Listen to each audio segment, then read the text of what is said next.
Hey everyone, in this video, I'm going to be showing you how you can make Microsoft Edge your default web browser.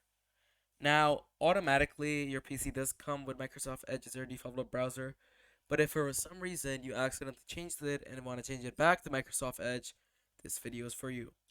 Now, what is your default web browser, you may be asking, and what is it used for?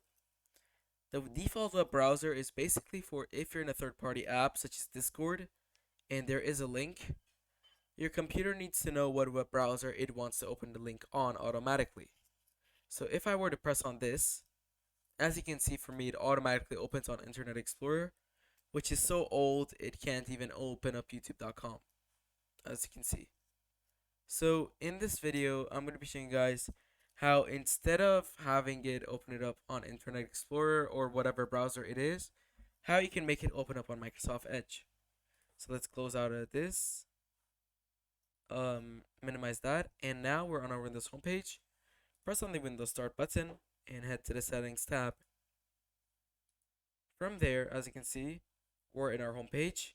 What we have to do is go to the Apps, uninstall defaults, optional features. From there, we're in our Apps and Features. What we want to head to is the default apps, which is the second option out of 6. From here, we have email, maps, music player, photo viewer, video player, and web browser. In this video, I'm going to be showing you guys how we can change the web browser. So we want to press on web browser, and from here are all the browsers that are downloaded.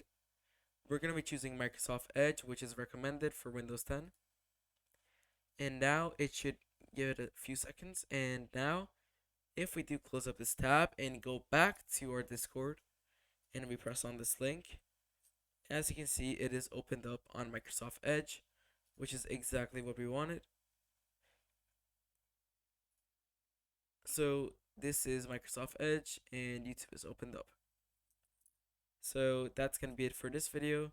Thank you guys so much for watching. If you did enjoy, make sure to like and subscribe, and don't forget to hit that bell icon so you don't miss any of Growmore Tech's tech tutorials. Other than that, I'll see you guys in the next video. Goodbye.